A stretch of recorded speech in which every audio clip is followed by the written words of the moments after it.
सत्संगत जी, प्यार से कहना धन निरंकार जी। आज सत्संग में ये जो भाव हर कोई श्रवण कर रहा था, चाहे वो वक्ता कोई भी हो, एक उम्र उनकी कोई भी हो, एक भाव, एक उद्देश्य, जो एक संदेश दे रहे हैं, वो वही संदेश है जो हमें इस चाह से भक्तों का रहा है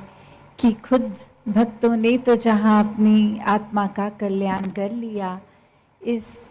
परमात्मा के साथ ये पहचान करके, और ये जो जीवन में फिर ये एक आनंद की अवस्था, भक्तिमय जीवन की, और वही चाहत कि हर एक तक फिर ये रोशनी पहुँचे। तो वही भाव आज भी जो बार बार संदेश सुन रहे थे कि इस जीवन को व्यर्थ ना गवाओ, इस जीवन में जो करने आए हैं वो उद्देश्य, उसको एक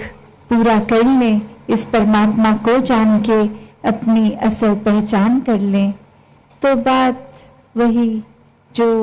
एक सार है कि ये जीवन में हमें बहुत ही एक अपनी रिस्पॉन्सिबिलिटीज़ भी हैं, एक कर्तव्यों का जहाँ पालन करना है, वहाँ एक वो करते हुए एक आध्यात्मिक पहलू, इस परमात्मा को हर समय के लिए पकड़ के रखना है, इसको एहसास में रखना है, मन में रखना है। तो एक जीवन में जहाँ कितने ही एक रूप हैं, ये रंग हैं, ये माया की जो बात आती है, ये उलझा देने वाली कि सब कुछ सरल है भी तो भी वो कॉम्प्लिकेशंस कि कैसे ये कभी कभी चाहे वो दिमाग का अपना ही उपज हो या फिर एक कोई सामाजिक रूप में कुछ चीज़ें जो जिस तरह नहीं होनी चाहिए उसको वो वैसा रूप दे दिया जाता है। तो कैसे हर समय जब विचरण भी इसी समाज में करना है, एक अपनी बुद्धि के साथ ही इस शरीर में ही जीना है, तो भी कैसे ये चीज़ों को हावी नहीं होने देना खुद पे। तो ये भरम भुलेखे, ये भ्रांतियाँ, ये सुपरस्टिशन, ये तो एक जहाँ संसार में है, खुद पे उनका रंग कैसे नहीं आने देना। एक इंसान हमेशा जहाँ ये तो सोचता है कि जीवन को एक अच्छा जीवन जीना है, एक हर समय अच्छाई सुकून महसूस करना है, पर वो कर्म, वो सोच फिर ऐसी है जो बेचैन कर देती है, वो चैन में नहीं रहने देती। एक एक्शंस, एक कर्म ऐसी रास्ते पे चलने लग जाते हैं जो फिर रास्ता एक नीची ही दिशा लेके जाएगा, पतन का ही कारण बनेगा। एक मन में जहाँ इंसानियत के भाव होने चाहिए, वहाँ कब वो हैवानी रूप इंसान का ये हावी होकर एक जीवन को कहीं विपरीत ही दिशा ले जाता है। जबकि इस परमात्मा ने ज्ञान बख्श के ये चेतनता भी दी है कि हर समय एक सेल्फ करेक्शन मोड पे खुद को डाला जा सकता है। हर समय जैसे ही ये डगमगाया भी अगर मन, तो कैसे खुद को वापस स्थिर से जोड़कर स्थिर किया जा सकता है। पर ये इंसान तो हर समय फिर वही बात कि एक चाहत तो है कि जीवन में उजाला आएगा, पर फिर वो उजाले को पता भी है प्राप्त करने का एक भक्तों ने रास्ता दिखाया, पर ये अंधकार में ही एक विचरण करने का एक मज़ा आने लग गया। एक जब पता भी है, अक्सर हमें कुछ भी जीवन में कर रहे होते हैं और वो बात ऐसे लगती है कि हाँ ये ख्याल आया तो था, पर उस पर कुछ एक्ट नहीं किया, उसको ज़्यादा गहराई तक सोचा नहीं, जैसा चल रहा था सब कुछ चलने दिया। तो बात वही, वो जो हम कॉन्शियस की बात करते हैं, एक चेतनता की बात करते हैं कि अगर ये कोई बदलाव के लिए एक जीवन में सोच आई भी तो उसको अनदेखा कर दिया, उस पर तवज्जो ही नहीं दिया, एक आई गई बात हो जाती है। तो ऐसे ही इंसान इस संसार में आए तो हैं, एक रूप ये कि ये पता है सब माया है, सब क्षणभंगुर है, कुछ भी हमेशा नहीं रुकना। फिर भी हर एक चीज़ पे मन इस तरह टिका लेता है कि फिर वो ना होने का दुख एक अंदर से मन को खलता है कि ये सब कुछ हासिल होना चाहिए था और वो नहीं हासिल हो पा रहा। तो फिर उसके ही गम में वे रहकर, तो एक कहानी भी इसी प्रकार की कि कहाँ एक इंसान उठता है सुबह और जाके जिस जिस व्यक्ति को अपने घर के बाहर देखता है सबको जा जाकर बोलता है कि मैंने तो सब राजपाट छोड़ दिया है,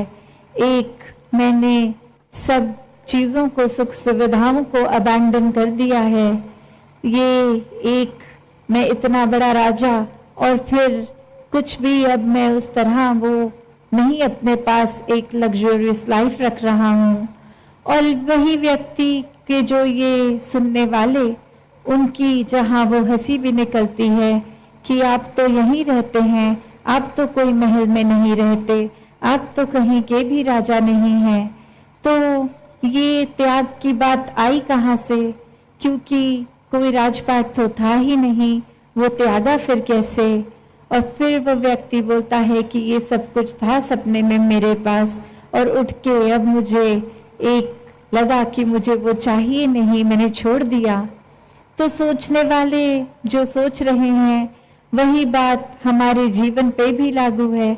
कि ये रोज उठकर हम भी वही सोचते हैं कि एक हमने कुछ छोड़ दिया है, ये जो अंधकार का जीवन है ये हमने छोड़ दिया है और हम एक रोशनीमय जीवन में, एक उजाले में अब मुख रख रहे हैं। पर वही बात कि कैसे भरम भुलेखे कि ये सपना जहाँ भरम था सच्चाई थी भी नहीं, कोई राजपाट था ही नहीं, तो उसका त्याग करना भी कोई त्याग हुआ। ये तो फिर बात वही कि कुछ अगर है नहीं तो उसको मान लिया कि हमने वो चीज़ ही छोड़ दी। तो बात वही कि होते हुए अगर एक अभिमान जैसी चीज़ जो मन में इतने सूक्ष्म रूप में भी आ जाती है, एक कर्ता भाव, एक मन में ऐसी और भावनाएं भी जो खुद को हमें हमारी नज़र में विशेष बना देती हैं, एक सर्वश्रेष्ठ बना देती हैं, तो क्या हम ऐसी चीज़ों को छोड़ भी पा रहे हैं कि ये चीज़ें जो हैं वाकई में उसका त्याग करना है, ना कि उन चीज़ों का जो है तक नहीं। तो कैसे फिर एक बात वही आ जाती है कि एक शायर ने भी बखूबी लिखा कि दुख ये नहीं कि अंधेरे से सुलह कर ली हमने, मलाल ये है कि सुबह की अब तलब भी नहीं।